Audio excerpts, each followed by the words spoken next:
नमस्कार दोस्तों, स्वागत है आप सभी का पोर्टेबल पाठशाला में। आज हम लोग दिल्ली पुलिस कांस्टेबल के एग्ज़ाम पैटर्न पर आधारित प्रश्नों को डिटेल में डिस्कस करने वाले हैं। तो वीडियो में आगे बढ़ने से पहले चैनल को सब्सक्राइब कर ले और बेल आइकन को प्रेस कर ले ताकि हमारे आने वाले सारे वीडियोस के अपडेट आप सभी को मिलते रहें। वीडियो को अंत तक देखिएगा, बीच में स्किप नहीं कीजिएगा क्योंकि सारे क्वेश्चन काफ़ी इम्पोर्टेंट हैं। तो चलिए शुरू करते हैं। टेस्ट सीरीज में आगे की ओर बढ़ते हैं। अब जनरल अवेयरनेस का टॉपिक आया है। तो बिहार दिल्ली पुलिस में जनरल अवेयरनेस से 50 क्वेश्चन पूछे जाते हैं। तो 50 क्वेश्चन को डिटेल में पढ़ने वाले हैं हम लोग। तो चलिए आगे बढ़ते हैं। पहला क्वेश्चन है हमारा, इनमें से कौन सा नृत्य एक शास्त्रीय नृत्य नहीं है? तो इसका राइट आंसर बताइएगा आप लोग। इसका राइट आंसर होगा ऑप्शन नंबर सी, गिद्धा।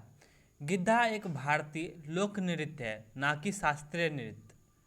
यह प्रमुखतः भारत और पाकिस्तान के पंजाब क्षेत्र की महिलाओं के द्वारा किया जाता है गिद्धा नाच। और शास्त्रीय नृत्य के बारे में जानते हैं। भारतीय शास्त्रीय नृत्य रूप में उन शैलियों को शामिल किया गया है जिनकी जड़ें पौराणिक है और जिसका सिद्धांत और अभ्यास नाट्य शास्त्र यानी कि संस्कृत के पाठ में पाया जाता है। और शास्त्रीय नृत्य के कुछ प्रकार हैं, उन्हें भी जान लेते हैं। जैसे कि पहला भारतनाट्यम, छऊ, कथक, कथकली, कुचिपुड़ी, मणिपुरी, मोहिनी अट्टम, ओडिशा, ओइली अट्टम एवं शास्त्रीया, ये सभी मान्यता प्राप्त भारतीय शास्त्रीय नृत्य हैं। अब नेक्स्ट प्रश्न को देखते हैं।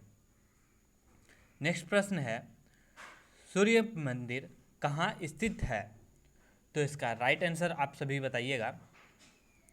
इसका राइट आंसर होगा ऑप्शन नंबर डी, कोणार्क में। भारत के उड़ीसा के कोणार्क में सूर्य मंदिर 13वीं शताब्दी का मंदिर है। ऐसा माना जाता है कि मंदिर का निर्माण 1255 ईस्वी में पूर्वी गंगा राजवंश के राजा नरसिम्हादेव प्रथम ने कराया था। नेक्स्ट प्रश्न की ओर चलते हैं।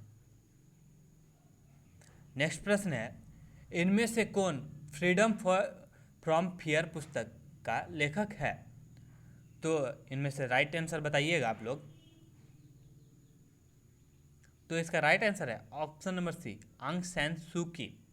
फ्रीडम फ्रॉम फियर पुस्तक आंग सैन सू की द्वारा वर्ष 1991 में लिखा गया था। आंग सैन सू की कौन है? तो ये म्यांमार के लोगों की स्वतंत्रता के लिए और अधिकारों के लिए लड़ाई करने वाली महिला है।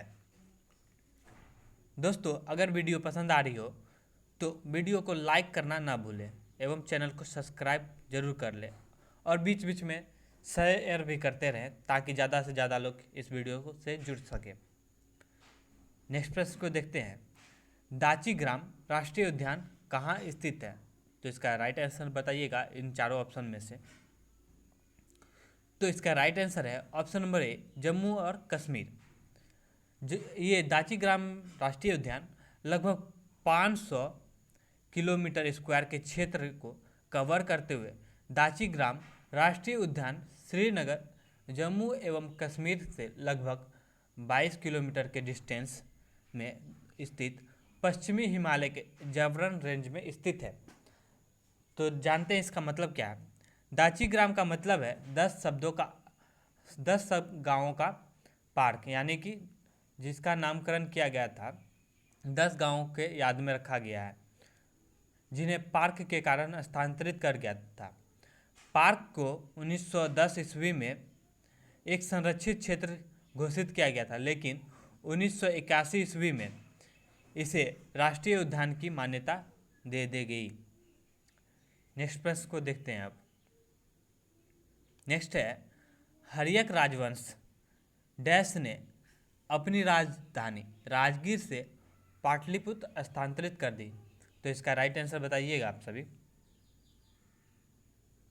तो इसका राइट आंसर है option number D, Udayan. Udayan Ajatashatru के पुत्र थे। उन्होंने पाटलिपुत्र शहर की स्थापना की। की और अपनी राजधानी राजगीर से पाटलिपुत्र स्थापित की थी और उन्होंने 460 ईस्वी पूर्व में से लेकर 444 ईस्वी पूर्व तक यहाँ पे शासन किया था।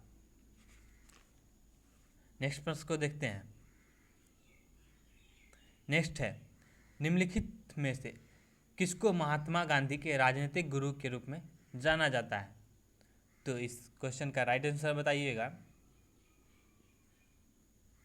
तो इसका राइट आंसर है option number B, Gopal Krishna Gokhale. Gokhale जिनकी जन्म 1866 ईस्वी में हुई थी और इनकी मृत्यु 1915 ईस्वी में हो गई थी। ये भारतीय कांग्रेस के सबसे महत्वपूर्ण नेताओं में से एक थे। वह भारतीय स्वतंत्रता आंदोलन के दौरान एक सामाजिक राजनीतिक नेता की छवि थी इनकी, गोपाल कृष्ण गोखले को।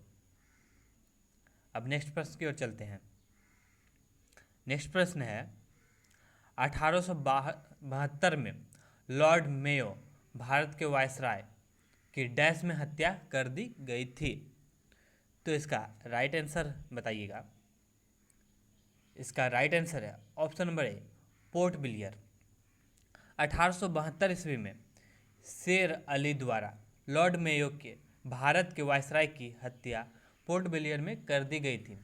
शेर अली को अंडमान द्वीप समूह में दंडात्मक निपदान में आजीवन कारावास दिया गया था जब उसने लॉर्ड मेयो को चाकू मारकर हत्या कर दी थी। लॉर्ड मेयो का शासनकाल भारत में 1869 से लेकर के 1872 तक यानी कि 3 वर्ष रहा था। भारतीय राजकुमारों के राजनीतिक प्रशिक्षण के लिए काठियावाड़ में राजकोट महाविद्यालय और अजमेर में मेयो महाविद्यालय खोलने का श्रेय भी लॉर्ड मेयो को ही जाता है। एवं भारतीय सांख्यिकी सर्वेक्षण की स्थापना, कृषि और वाणिज्य विभाग की स्थापना, राज्य में रेलवे का परिचालन, ये सभी लॉर्ड मेयो के शासनकाल में किया गया था। अब नेक्स्ट प्रश्न को देखते हैं। नेक्स्ट है, पेशवा वंश की स्थापना डैश द्वारा की गई थी। तो इसका राइट आंसर बताइएगा जल्दी जल्दी। तो इसका राइट आंसर है option number B, Balaji Vishwanath. Balaji Vishwanath Peshwa वंश के संस्थापक थे। उन्हें पेशवा बालाजी विश्वनाथ के नाम से भी जाना जाता था। वह छठे पेशवा थे और कोकनस्थ ब्राह्मण हिंदू परिवार के वंशानुगत पेशवाओं के क्रम में पहले थे। उन्होंने 18वीं शताब्दी के दौरान मराठा साम्राज्य का प्रभावी नियंत्रण प्राप्त किया। इसके बाद उनका पुत्र बाजीराव पेशवा बना, जिनके ऊपर मूवी भी बनाई जा चुकी है और आप सभी ने ज़रूर देखा होगा। तो अगर वीडियो पसंद आ रही है तो सेशन को शेयर करते रहें ताकि ज़्यादा से ज़्यादा लोग इससे जुड़ सके। तो नेक्स्ट प्रश्न को देखते हैं। नेक्स्ट है, निम्न में से किस अधिनियम को ब्लैक अधिनियम के रूप में भी जाना जाता है? तो इसका राइट आंसर बताइएगा। इसका राइट आंसर है ऑप्शन नंबर ए, रॉलेट एक्ट अधिनियम। रॉलेट अधिनियम को ब्लैक अधिनियम के रूप में भी जाना जाता है। यह अराजक और क्रांतिकारी अपराध अधिनियम है। इसे वर्ष 1919 में ब्रिटिश सरकार द्वारा पेश किया गया था। इसका नाम इसके अध्यक्ष ब्रिटिश न्यायाधीश सर सिडनी रॉलेट के नाम पर रखा गया था और सन 1919 में ही इसी अधिनियम के कारण जालियांवाला बाग हत्याकांड भी हुआ था, जिसमें बहुत सारे भारतीयों की मृत्यु हो गई थी और अभी जालियांवाला बाग पाकिस्तान के क्षेत्र में पड़ता है। और नेक्स्ट ऑप्शन को भी देख लेते हैं, पिट्स अधिनियम।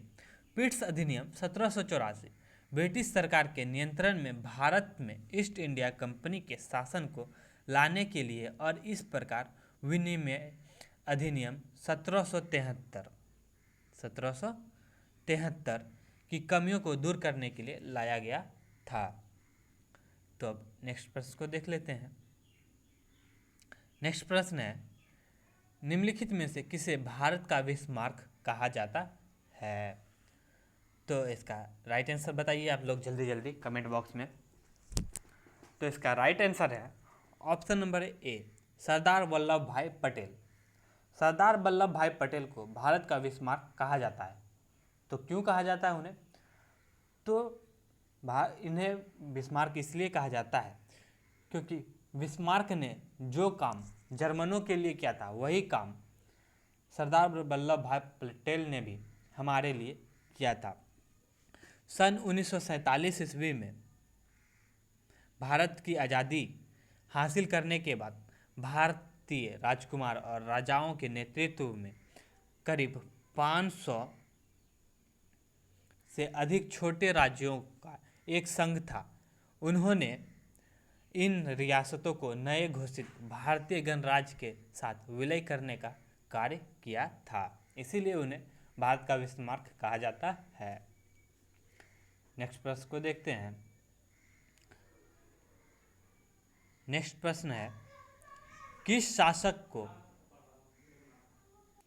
नेक्स्ट प्रश्न को देखते हैं, किस शासक को लाख बख्श की उपाधि दी गई थी? तो इसका जल्दी जल्दी आंसर दीजिएगा आप लोग कमेंट बॉक्स में। इसका राइट आंसर है option number A, Qutubuddin Aibak.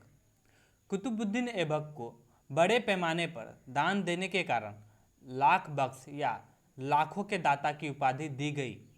ये दिल्ली के पहले सुल्तान और गुलाम वंश के संस्थापक थे। चलिए अब नेक्स्ट प्रश्न की ओर चलते हैं।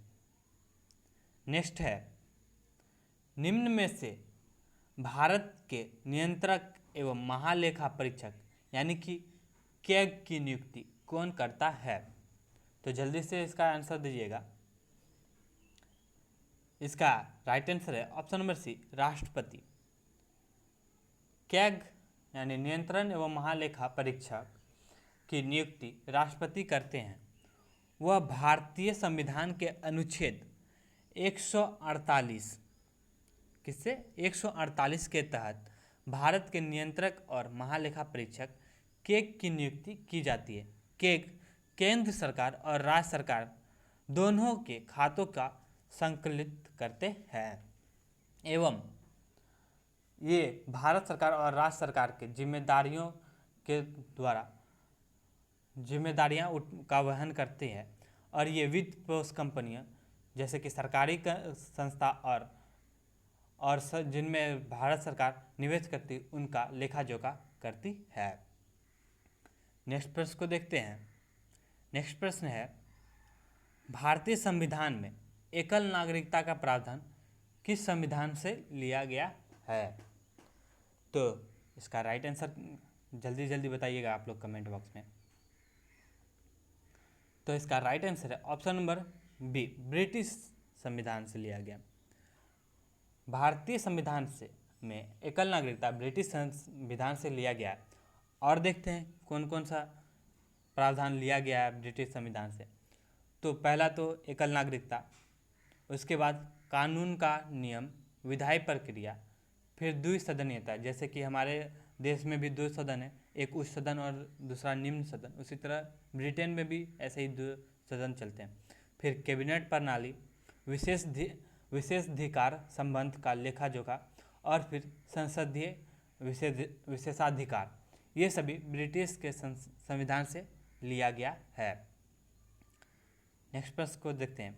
दोस्तों, अगर आप सभी को वीडियो पसंद आ रहा है तो वीडियो को लाइक करना ना भूलें और वीडियो को शेयर करते रहें ताकि ज़्यादा से ज़्यादा लोग जुड़ते रहें। चलिए अब नेक्स्ट प्रश्न को देखते हैं। नेक्स्ट प्रश्न है, भारत की पहली संविधान सभा की बैठक की अध्यक्षता किसने की थी? तो इसका राइट आंसर बताइए आप लोग कमेंट बॉक्स में। इसका राइट आंसर है ऑप्शन नंबर बी, डॉक्टर सच्चिदानंद सिन्हा। सबसे पुराने सदस्य सच्चिदानंद सिन्हा फ्रेंच अभ्यास के बाद विधानसभा के अस्थायी अध्यक्ष के रूप में चुने गए थे। संविधान सभा ने 9 दिसंबर 1946 ईस्वी को अपनी पहली बैठक आयोजित की। मुस्लिम लीग ने बैठक का बहिष्कार किया और पाकिस्तान के एक अलग राज्य का मांग करने पर जोर दिया। इसलिए बैठक में केवल 211 सदस्य ही शामिल हो पाए थे। तो अब नेक्स्ट प्रश्न को देखते हैं।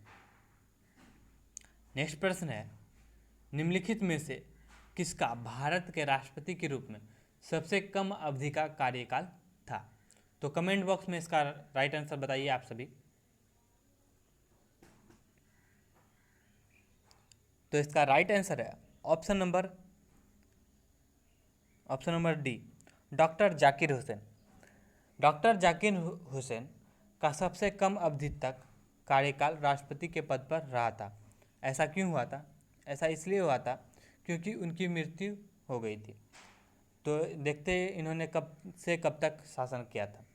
इन्होंने 13 मई 1967 से लेकर के 3 मई 1969 तक भारत के राष्ट्रपति के रूप में कार्य करने वाले तीसरे राष्ट्रपति थे। अब नेक्स्ट प्रश्न की ओर चलते हैं। नेक्स्ट प्रश्न है, किस ग्रह के अधिकतम संख्या में उपग्रह है? तो इसका राइट आंसर बताइए आप सभी कमेंट बॉक्स में। इसका राइट आंसर है option number C, Shani. Shani के पास सबसे अधिक 82 उपग्रह है और सौरमंडल का सबसे बड़ा उपग्रह गैनीमेड है और सौरमंडल में सबसे बड़ा दूसरा ग्रह भी शनि ग्रह ही है। उसके बाद बृहस्पति के बारे में जानते हैं। बृहस्पति आज शनि ग्रह से पहले बृहस्पति के पास सबसे अधिक उपग्रह की संख्या थी और गैनीमेड उपग्रह भी बृहस्पति का ही उपग्रह है जो कि सबसे बड़ा उपग्रह है। नेक्स्ट प्रश्न को देखते हैं। नेक्स्ट प्रश्न है, जापान में गर्म स्थानीय हवाओं को डैश के रूप में जाना जाता है? तो इसका राइट आंसर बताइएगा। तो इसका राइट आंसर है ऑप्शन नंबर बी, येमो। जापान में येमो को गर्म स्थानीय हवाओं के रूप में जाना जाता है। नेक्स्ट प्रश्न पर चलते हैं। नेक्स्ट है, निम्नलिखित में से कौन सी एक पश्चिमी प्रवाहमय नदी है? तो इसका राइट आंसर जल्दी जल्दी बताइएगा। इसका राइट आंसर है option number D, Sabarmati. Sabarmati नदी यह उदयपुर राजस्थान में अरावली पर्वतमाला में देवर झील से निकलती है एवं यह 371 किलोमीटर का डिस्टेंस तय करती है। तय करने के बाद यह गुजरात के खंबात की खाड़ी में जाकर अरब सागर में मिल जाती है। उसके बाद गोमती, कृष्ण और बाकी सारी नदियाँ पूर्व प्रवाहमय यानी कि पूर्व में बहने वाली नदियाँ हैं। तो नेक्स्ट प्रश्न की ओर चलते हैं। नेक्स्ट प्रश्न है, ब्रिटिश काल के दौरान ग्रैंड ट्रंक रोड निम्नलिखित में से कौन से स्थान को जोड़ती थी? तो इसका राइट आंसर बताइएगा जल्दी से आप सभी।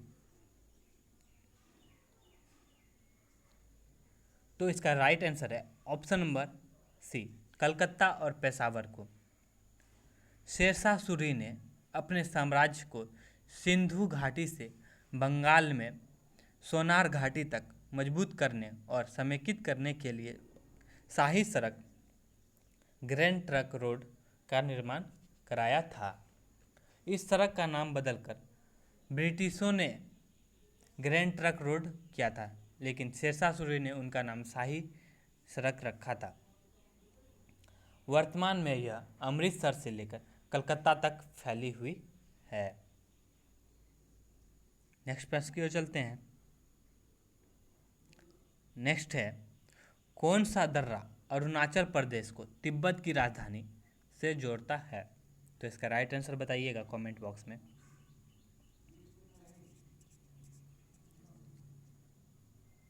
तो इसका राइट आंसर है ऑप्शन नंबर बी, बोमडीला पास। भूटान के पूर्व में स्थित बोमडीला अरुणाचल प्रदेश को तिब्बत की राजधानी लहासा तिब्बत की राजधानी ल्हासा से जोड़ती है। यह समुद्र तल से 2600 मीटर की ऊंचाई पर स्थित है। तो दोस्तों वीडियो अगर आप सभी को पसंद आ रही हो तो वीडियो को लाइक करना ना भूलें। आप लोग लाइक नहीं कर रहे हैं, और शेयर भी करते रहें सेशन को। तो नेक्स्ट प्रश्न को देखते हैं। भारत के किस शहर को मिर्च शहर कहा जाता है? इसका राइट आंसर बताइएगा। तो इसका राइट आंसर है option number A, Guntur. Guntur Andhra Pradesh का एक प्रसिद्ध शहर है जो विश्व स्तर पर अपने मिर्च की खेती के लिए प्रसिद्ध है। तो अब नेक्स्ट प्रश्न को देखते हैं। नेक्स्ट प्रश्न है, निम्नलिखित में से कौन सा जल मरुमध्य जावा सागर को हिंद महासागर से जोड़ता है? तो इसका राइट आंसर बताइएगा आप सभी। तो इसका राइट आंसर है ऑप्शन नंबर बी, सुंडा जल डमरू मध्य जावा सागर को हिंद महासागर से जोड़ती है। नेक्स्ट प्रश्न को देखते हैं। नेक्स्ट है, एफडीआई का पूर्ण रूप क्या है? तो इसका राइट आंसर बताइएगा। जल्दी से कमेंट बॉक्स में इसका राइट आंसर बताइए। तो इसका राइट आंसर है option number C, foreign sorry, option number B, foreign direct investment इसका राइट आंसर हो जाएगा। यह किसी देश में किसी व्यक्ति या कंपनी द्वारा किसी अन्य देश में अपने व्यावसायिक हितों के लिए किया गया निवेश ही एफडीआई कहलाता है। यह आमतौर पर तब होता है जब किसी निवेश के ने विदेशी व्यापार परिसंपत्तियों का अधिग्रहण किया हो या किसी विदेशी कंपनी में विदेशी व्यापार संचालन स्थापित किया हो। ये खुले बाजार में सक्रिय रूप से उपयोग किए जाते हैं। जैसे कि भारत का बाजार एक खुला बाजार है और अमेरिका का बाजार भी एक खुला बाजार है। अब नेक्स्ट प्रश्न की ओर चलते हैं। नेक्स्ट है, जब राजकोषीय घाटा अधिक होता है तो कीमतों में क्या प्रभाव होता है? इसका राइट आंसर नीचे कमेंट बॉक्स में बताइए आप लोग।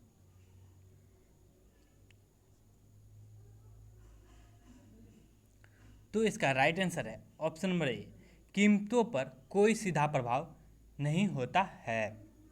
जब सरकार वित्तीय वर्ष के दौरान आय से अधिक पैसा खर्च करती है तो इसे राजकोषीय घाटे के रूप में जाना जाता है। चलिए अब नेक्स्ट प्रश्न को देखते हैं। नेक्स्ट है, नकद आरक्षित अनुपात CRR की गणना प्रत्येक बैंक के डैश के प्रतिशत के रूप में की जाती है। तो इसका राइट आंसर बताइए। इसका राइट आंसर है ऑप्शन नंबर डी, शुद्ध मांग और समय देनदारियां। जानते हैं इसके बारे में। आरक्षित नगद निधि अनुपात CRR RBI के पास बैंकों द्वारा रखे जाने वाली अनिवार्य जमा राशि है। बैंक की शुद्ध मांग और समय की देनदारियों के आधार पर इनकी दैनिक गणना की जाती है ताकि बैंकों की तरलता और ऋण शोधन क्षमता सुनिश्चित की जा सके।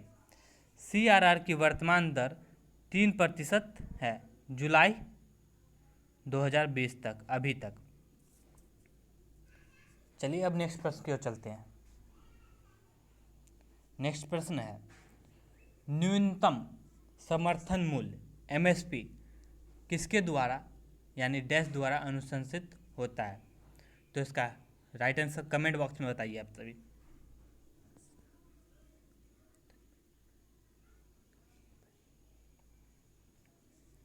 तो इसका राइट आंसर है option number C, the commission for agricultural costs and prices.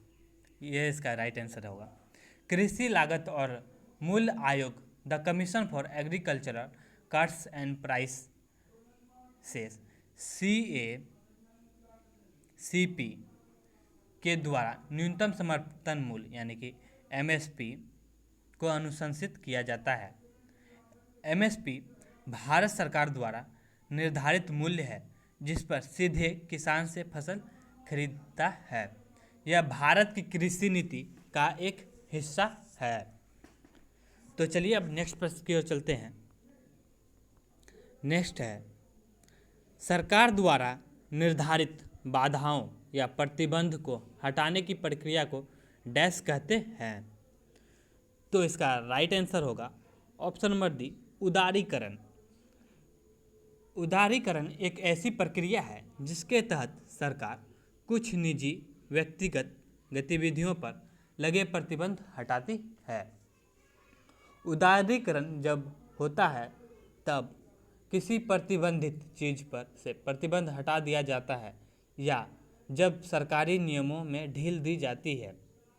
Bharat में सन 1991 में प्रतिबंध हटाते हुए विदेशी निवेशकों के लिए अपनी अर्थव्यवस्था के द्वार खोल दिए गए थे।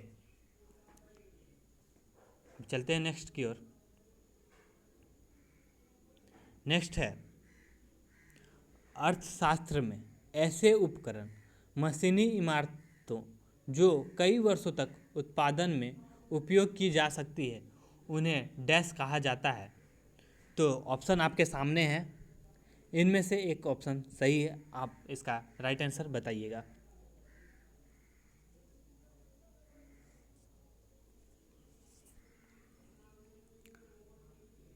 तो इसका राइट आंसर है ऑप्शन नंबर बी, स्थिर पूंजी। स्थिर पूंजी वह पूंजी या धन होती है जिसे हम अचल संपत्तियों में निवेश करते हैं। दूसरे शब्दों में, वो पैसा जो हम एक टिकाऊ प्रकृति की समाप्ति में निवेश करते हैं। ये ऐसी संपत्तियां होती हैं जिनका उपयोग हम बार बार लंबी अवधि में करते हैं। स्थिर पूंजी यानी कि मूर्त संपत्ति होती है जिसे हम आसानी से नकदी में परिवर्तित नहीं कर सकते हैं। संपत्ति एक स्थिर पूंजी का एक उदाहरण है। वैसे ही संयंत्र और उपकरण भी इसके प्रकार हैं। हम अपने रोजमर्रा के कारोबार के संचालन में स्थिर संपत्तियों के फिर से नहीं बेचते। हम अपनी कंपनी की आय के उत्पादन में या प्रशासनिक उद्देश्यों के लिए स्थिर संपत्तियों का उपयोग करते हैं। दूसरे शब्दों में, निश्चित पूंजी वे संपत्तियां होती हैं जिनका उपयोग अधिक पूंजी का उत्पादन करने के लिए किया जाता है। तो चलते हैं नेक्स्ट प्रश्न की ओर। नेक्स्ट है, इनमें से किसने सेल शब्द गढ़ा है? तो इसका राइट आंसर कमेंट बॉक्स में बताइए आप लोग। तो इसका राइट आंसर है ऑप्शन नंबर ए, रॉबर्ट हुक। सभी जीवित जीव सेल के रूप में जानी जाने वाली की बुनियादी इकाई से बनी होती है। रॉबर्ट हुक सेल शब्द को गढ़ा था।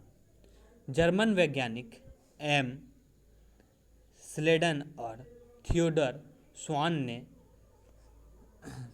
ने सेल थ्योरी प्रतिपादित की थी। वायरस को छोड़कर सभी जीवित जीवों में डीएनए होता है, जैसा कि अर्नस्ट एवरी, मैकलिन मैकार्थी और कॉलिन मैकलैंड द्वारा आनुवांशिक सामग्री की पुष्टि हुई थी। गोरहाई डोमाक को 1939 में पार्टोसिल की जीवाणुरोधी प्रभावों के विश्लेषण के लिए फिजियोलॉजी में नोबेल पुरस्कार मिला था। चलिए अब नेक्स्ट प्रश्न की ओर चलते हैं। नेक्स्ट प्रश्न है, इनमें से कौन सी ग्रंथि शरीर के तापमान को नियंत्रित करती है? तो इसका राइट आंसर कमेंट बॉक्स में बताइए आप लोग।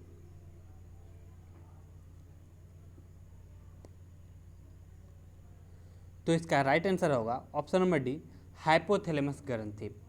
हाइपोथैलेमस ग्रंथि शरीर के तापमान को नियंत्रित करती है। यह शरीर के आंतरिक कार्यों को भी संतुलित रखता है और मस्तिष्क के तल पर स्थित होता है। पीयूष ग्रंथि, ऑप्शन नंबर बी को देखते हैं। पीयूष ग्रंथि रक्त प्रवाह में हार्मोनल स्राव करती है जो अधिवृक्क ग्रंथि को उत्तेजित करती है। इसको देखते हैं थायराइड ग्रंथि को। थायराइड ग्रंथि थायरोक्सिन हार्मोन का उत्पादन करती है जो शरीर के उपापचय और विकास में मदद करता है। इसको भी देख लेते हैं पीनियल ग्रंथि। पीनियल ग्रंथि शरीर के नींद पैटर्न को विनियमित करने में मदद करता है। और ये सभी मैंने आप सभी को पहले की वीडियो में करा दिया है डिटेल में। अगर आप सभी ने वो वीडियो नहीं देखा है तो हमारे बायोलॉजी के वीडियो में जाकर आप देख सकते हैं। चलिए अब नेक्स्ट प्रश्न को देखते हैं। नेक्स्ट प्रश्न है, निम्नलिखित ग्रंथियों में से किसको मास्टर ग्रंथि के रूप में भी जाना जाता है? तो इसका राइट आंसर कमेंट बॉक्स में कीजिएगा आप लोग। तो इसका राइट आंसर है ऑप्शन नंबर डी, पीयूषिका, यानी कि पीयूष ग्रंथि। पीयूष ग्रंथि को मास्टर ग्रंथि भी कहते हैं। यह मस्तिष्क के वे हिस्से मौजूद होता है, इसे मास्टर ग्रंथि के रूप में भी जाना जाता है। यह वृद्धि हार्मोन ऑक्सीटोसिन को रिलीज करता है। चलिए अब नेक्स्ट प्रश्न की ओर चलते हैं। नेक्स्ट है, कौन सा ऊतक जड़ से दूर पदार्थों के वहन के लिए उत्तरदायी है? तो इसका राइट आंसर बताइएगा आप सभी। इसका राइट आंसर है option number D, xylem. Xylem ऊतक जड़ से दूर पदार्थों के वहन के लिए उत्तरदायी है। भरण ऊतक पौधों को समर्थन प्रदान करता है और कार्बनिक यौगिक को संश्लेषित करता है। अब नेक्स्ट देखते हैं केबियम ऊतक। केबियम ऊतक जड़ों और तनों के माध्यमिक विकास के लिए जिम्मेदार होती है। फ्लोएम ऊतक। फ्लोएम ऊतक पत्तियों द्वारा बनाए गए भोजन को पौधों की बाकी हिस्सों में पहुंचाता है। तो ये प्रश्न हो गया। और दोस्तों इन सभी के बारे में मैंने डिटेल में वीडियो बना रखी है, तो आप लोग बायोलॉजी के प्लेलिस्ट में जाकर डिटेल वाली वीडियो ज़रूर देख लें। चलिए अब नेक्स्ट प्रश्न की ओर चलते हैं। नेक्स्ट है, डैश द्विधारी विखंडन द्वारा पुनः उत्पन्न होती है? तो इसका राइट आंसर है option number A, amoeba. Amoeba द्विधारी विखंडन द्वारा पुनः उत्पन्न होती है। अमीबा एक प्रकार का एक कोशिकीय जीव है जो मुख्य रूप से पादप को निकालने और पीछे हटाकर अपने आकार को बदलने की क्षमता रखता है। जानते हैं द्विधारी विखंडन क्या होता है? यह एक प्रकार का अलैंगिक प्रजनन है जिसमें जीव खुद को दो में विभाजित करता है। यह अमीबा और पैरामीशियम जैसे कुछ एकल कोशिकीय जीवाणुओं में होता है। द्विधारी विखंडन में पूरी तरह से विकसित मूल कोशिका दो मूल उत्पादक करते हुए हिस्सों में विभाजित होते हैं। अपनी आनुवांशिक सामग्री को निकालने के बाद मूल कोशिका दो समान आकार की अनुपात कोशिकाओं में विभाजित हो जाती है। अनुपात कोशिकाएं आनुवांशिक रूप से समान होती हैं। तो चलिए अब नेक्स्ट प्रश्न की ओर चलते हैं। नेक्स्ट है, निम्नलिखित में से कौन सा जीव काला अजार का कारण बनता है? तो इसका राइट आंसर बताइएगा। इसका राइट आंसर है ऑप्शन नंबर डी, प्रोटोजोआ। काला अजार जिसे लिशमैनियस के नाम से भी जाना जाता है, प्रोटोजोआ के वाला एक परजीवी रोग है। चलिए अब नेक्स्ट प्रश्न की ओर चलते हैं। नेक्स्ट है, कांच का टूटा हुआ हिस्सा डैश के कारण चमकीला प्रतीत होता है? तो इसका राइट आंसर बताइएगा आप सभी कमेंट बॉक्स में। तो इसका राइट आंसर है ऑप्शन नंबर ए, कुल आंतरिक परावर्तन। कांच के टूटे हुए हिस्से में एक कांच वायु अंतराफलक मौजूद होता है जहां कुल आंतरिक परावर्तन होता है। इसी वजह से वह क्षेत्र चमकीला दिखाई पड़ता है। प्रकाश का कुल आंतरिक परिवर्तन उसी माध्यम के भीतर प्रकाश का परिवर्तन है जब प्रकाश की किरण का आपतन कोण पर दो माध्यम के अंतरफलक और आपतन होता है जो माध्यम के जोड़े के लिए क्रांतिक कोण से अधिक होता है। क्रांतिक कोण सघन माध्यम आपतन कोण है जिसके लिए विरल माध्यम में अपवर्तन कोण 90 डिग्री है। कुल आंतरिक परावर्तन दो पारदर्शी माध्यमों के अंतरफलन पर होता है जब प्रकाश की किरण एक सघन माध्यम से गुजरती है। इस मामले में कांच और एक विरल माध्यम इस माध्यम में वायु तक यात्रा करती है। नेक्स्ट प्रश्न को देखते हैं। नेक्स्ट है, इनमें से सेविंग ग्लास के रूप में उपयोग करने के लिए क्या उपयुक्त है? तो इसका राइट आंसर आप सभी बताइएगा कमेंट बॉक्स में। तो इसका राइट आंसर है ऑप्शन नंबर ए, अवतल दर्पण। अवतल दर्पण परावर्तित पक्ष के अंदर की ओर घुमावदार दर्पणों को अवतल दर्पण कहते हैं। यह वस्तु का प्रतिबिंब वास्तविक और आभासी बनाता है, उल्टा एवं सीधा और आवर्धित छोटा प्रतिबिंब बनाता है। एवं इसका प्रयोग, अवतल दर्पण का प्रयोग सेविंग दर्पण के रूप में, दूरबीन के रूप में, उसके बाद वाहनों के हेडलाइट में एवं सर्च लाइट के परावर्तक के रूप में किया जाता है। नेक्स्ट प्रश्न को देखते हैं। नेक्स्ट है, अक्रिय गैस की संयोजकता क्या होती है? तो इसका राइट आंसर बताइए आप सभी। तो इसका राइट आंसर है ऑप्शन नंबर बी, 0। संयोजकता एक परमाणु की संयोजन क्षमता प्रदान करती है। अक्रिय गैसों को स्थिर अवस्था प्राप्त करने के लिए किसी भी इलेक्ट्रॉन की आवश्यकता नहीं होती है, इसलिए उनकी संयोजकता 0 होती है। चलिए अब नेक्स्ट प्रश्न की ओर चलते हैं। नेक्स्ट है, मार्स गैस मीथेन का रासायनिक सूत्र क्या है? तो इसका राइट आंसर बोलिए आप सब। तो इसका राइट आंसर है option number B, CH4। Marsh gas का रासायनिक सूत्र CH4 है। यह तब उत्पन्न होता है जब वनस्पति कुछ भौगोलिक दलदल, कीचड़ काद और पंख के भीतर स्वाभाविक रूप से विघटित हो जाती है। मीथेन के उत्पादन की मुख्य प्रक्रिया अवायवीय पाचन है। दोस्तों, वीडियो अगर पसंद आ रही हो तो लाइक ज़रूर करें एवं सेशन को शेयर करते रहें क्योंकि अभी वीडियो बहुत लंबी चलने वाली है।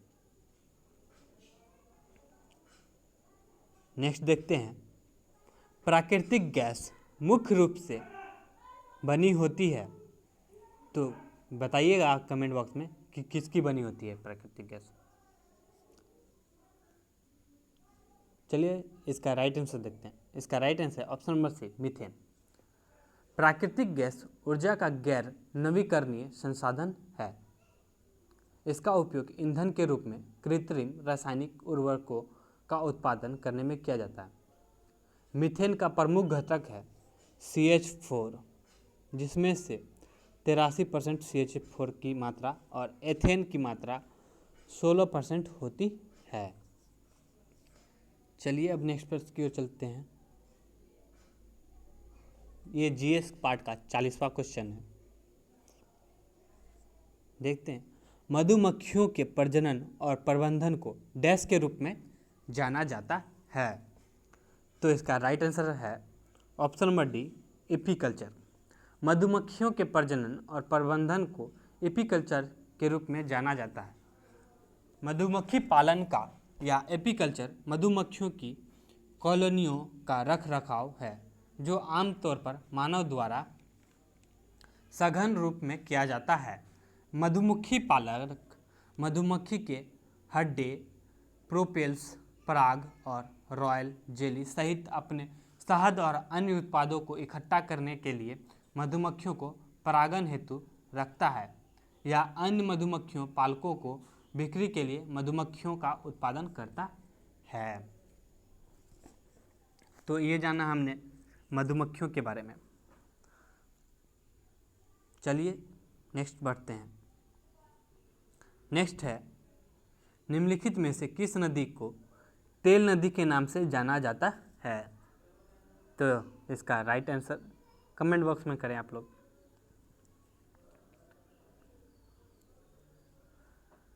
तो दोस्तों इसका राइट आंसर है ऑप्शन नंबर डी, नाइजर नदी। नाइजर नदी के डेल्टा को तेल नदियों के नाइजर डेल्टा के रूप में जाना जाता है। ऐसा किस लिए होता है? तो ऐसा इसलिए होता है क्योंकि डेल्टा तेल के कुओं से समृद्ध है, जिन्होंने नाइजीरिया अफ्रीका को पेट्रोलियम का सबसे बड़ा उत्पादक देश बना दिया है। नाइजर नदी अफ्रीका की तीसरी सबसे लंबी नदी है। ये भी काफ़ी इम्पोर्टेंट पॉइंट है, इसे भी नोट कर लें आप लोग कि नाइजर नदी अफ्रीका की तीसरी सबसे लंबी नदी है। चलिए नेक्स्ट प्रश्न को देखते हैं। नेक्स्ट है वॉकर कप। वॉकर कप किस खेल से संबंधित है? तो इसका राइट आंसर बताइए। इसका राइट आंसर है option number D, golf. Walker cup golf से संबंधित है। चलिए चलते हैं नेक्स्ट प्रश्न की ओर। नेक्स्ट है इनमें से किसे मिस वर्ल्ड 2019 का ताज पहनाया गया है? तो इसका राइट आंसर कमेंट में करिए आप लोग। ये बहुत ही फेमस पर्सन है, जब मिस वर्ल्ड है तो फेमस तो होगी। तो इसका राइट आंसर है ऑप्शन नंबर ए, Tony N Singh. Tony N Singh को 2019 का मिस वर्ल्ड का ताज पहनाया गया था।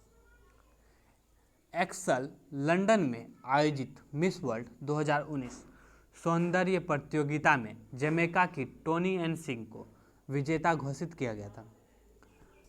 और जानते हैं मिस वर्ल्ड 2019 का ये 64वां संस्करण था, जो कि लंदन में आयोजित किया गया था।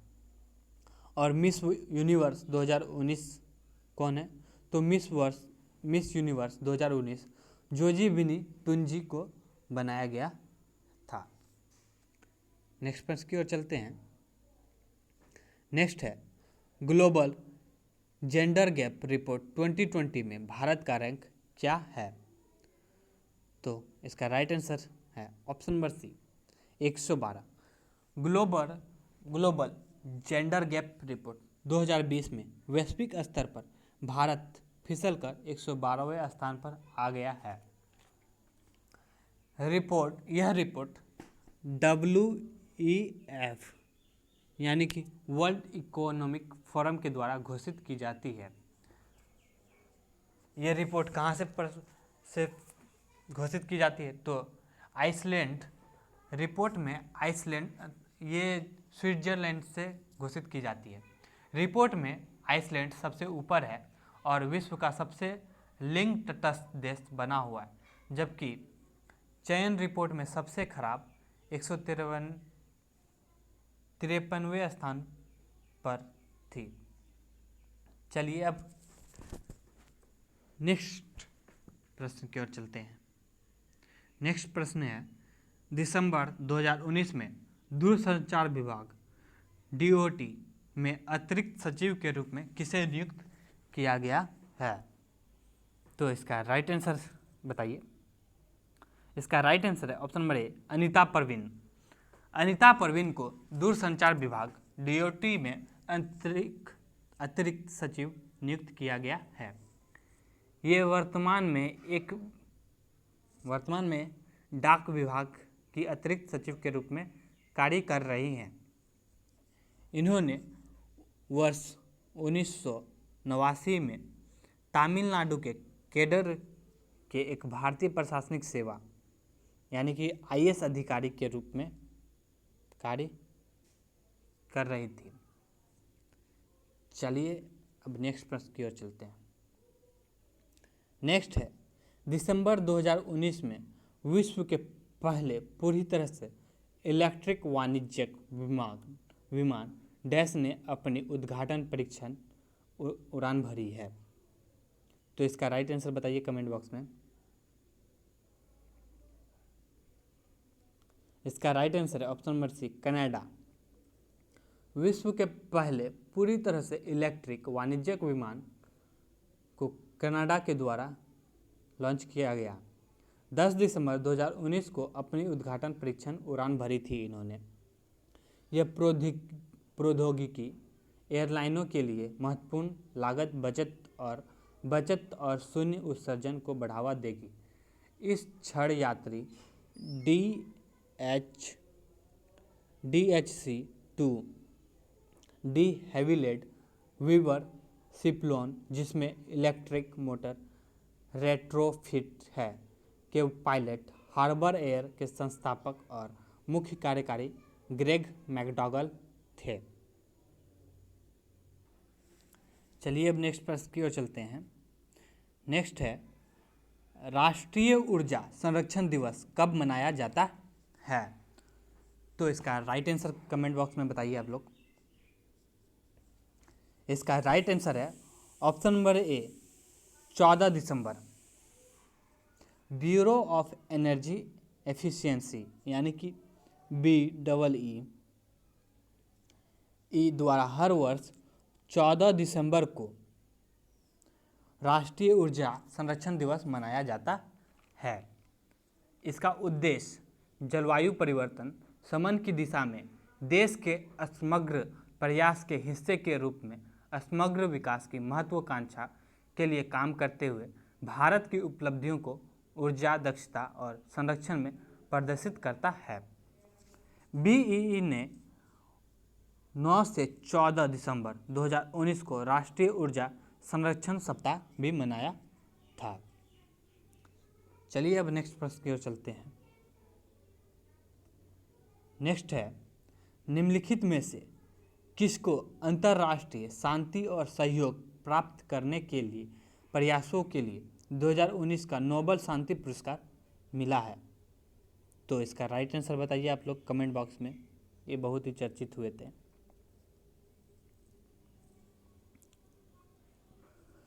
तो इसका राइट आंसर है ऑप्शन नंबर डी, अबी अहमद।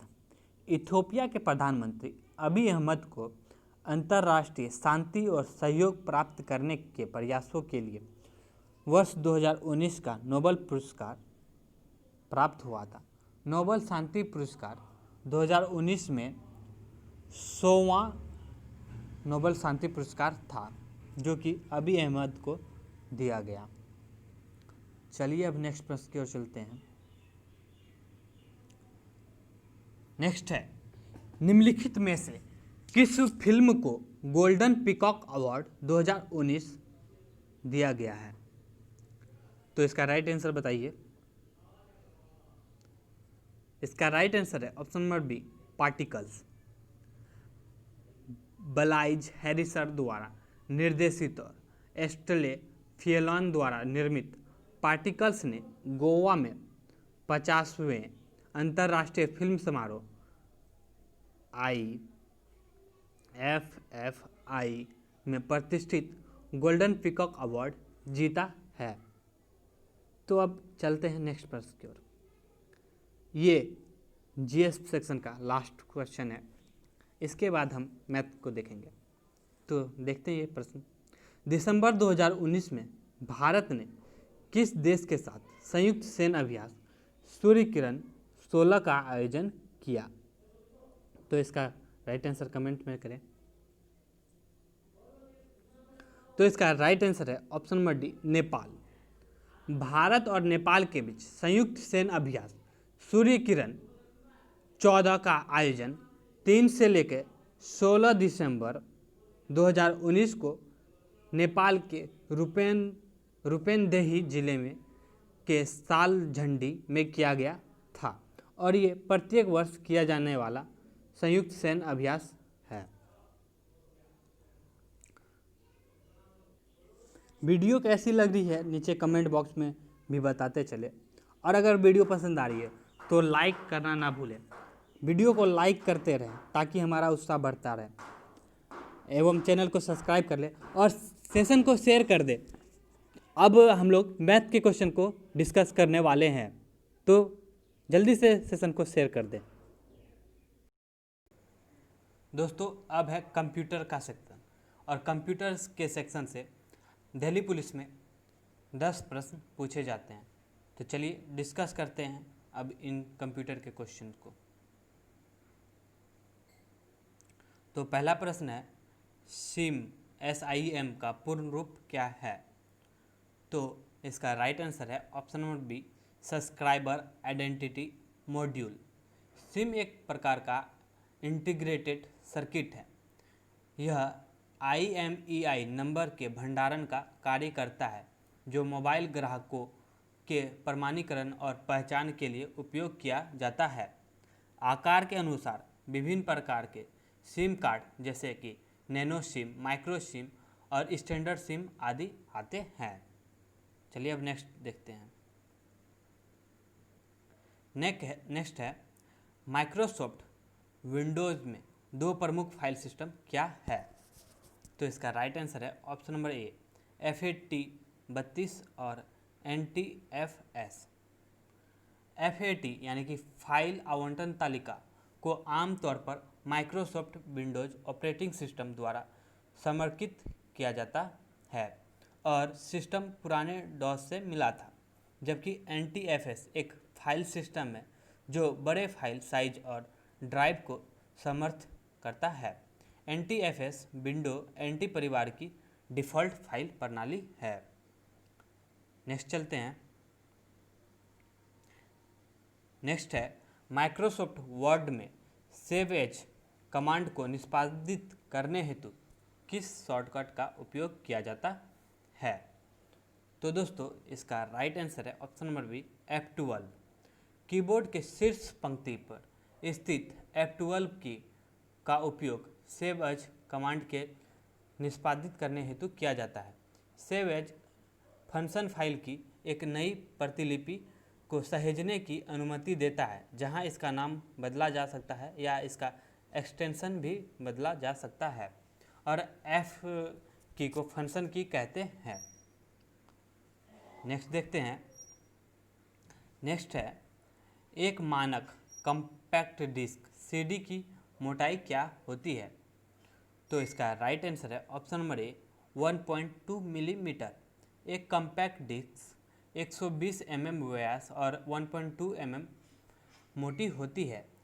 इन्हें फिलिप्स और सोनी द्वारा मिलकर विकसित किया गया था और 1982 में ऑडियो को स्टोर करने के लिए जारी किया गया था। अपने प्रारंभिक चरण में वे 10 MB तक डाटा स्टोर कर सकते थे। DVD और ब्लू रे की शुरुआत के बाद उन्हें कई GB तक विस्तारित किया जा चुका है। अब नेक्स्ट देखते हैं। नेक्स्ट है कंप्यूटर के प्रोसेसर की गति को डैश में मापा जाता है। तो इसका राइट आंसर है ऑप्शन नंबर बी, MIPS में। कंप्यूटर के प्रोसेसर की गति MIPS में मापी जाती है क्योंकि प्रोसेसर निर्देशन देने का काम करता है। MIPS मिलियन इंटरसेक्शन पर सेकेंड है। BPS बिट्स पर सेकेंड है। यह डेटा ट्रांसफ़र दरों को मापने का एक मानक तरीका है। हर्ट्ज से ध्वनि को मापते हैं। नेक्स्ट देखते हैं। नेक्स्ट है माइक्रोसॉफ्ट पावर पॉइंट में स्लाइड शो को शुरू करने के लिए किस शॉर्टकट कुंजी को दबाया जाता है? तो इसका राइट आंसर है ऑप्शन नंबर सी, F5 कुंजी को। F की फंक्शन की होती है जिनका उपयोग कुछ कार्यों को जल्दी करने के लिए किया जाता है। एग्जाम्पल के लिए आवाज़ बढ़ाने में, ब्राइटनेस बढ़ाने घटाने, स्लीप मोड में डालने के लिए इत्यादि। चलिए अब नेक्स्ट की ओर चलते हैं।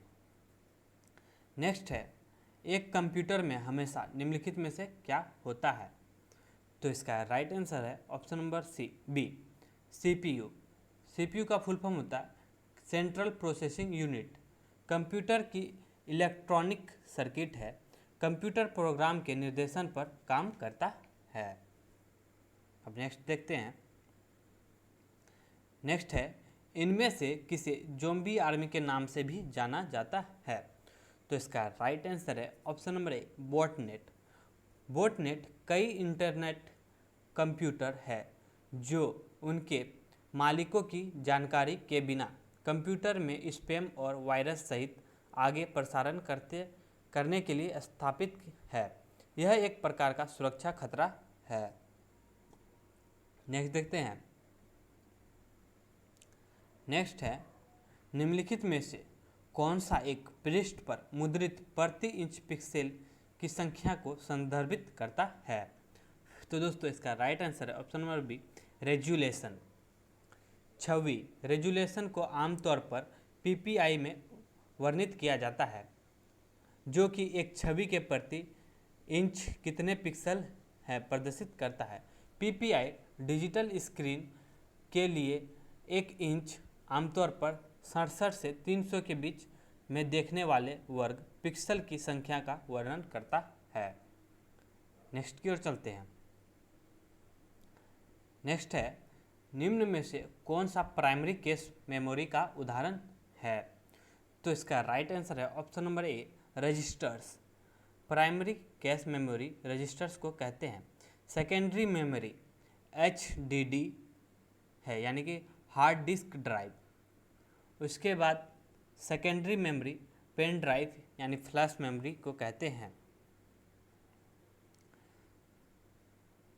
तो दोस्तों ये थे हमारे आज के कुछ इम्पोर्टेंट प्रश्न जो कि दिल्ली पुलिस कांस्टेबल के एग्ज़ाम को देखते हुए बनाया गया है, और ये हमारा कंप्लीट एनालिसिस था और ये मेगा मॉक टेस्ट था जिसे कि हमने आज पूरा किया। वीडियो आप सभी को कैसी लगी हमें कमेंट बॉक्स में ज़रूर बताएं। अगर वीडियो पसंद आई हो तो वीडियो को लाइक करें, शेयर करें और चैनल को सब्सक्राइब करना ना भूलें। मिलते हैं नेक्स्ट वीडियो में। धन्यवाद।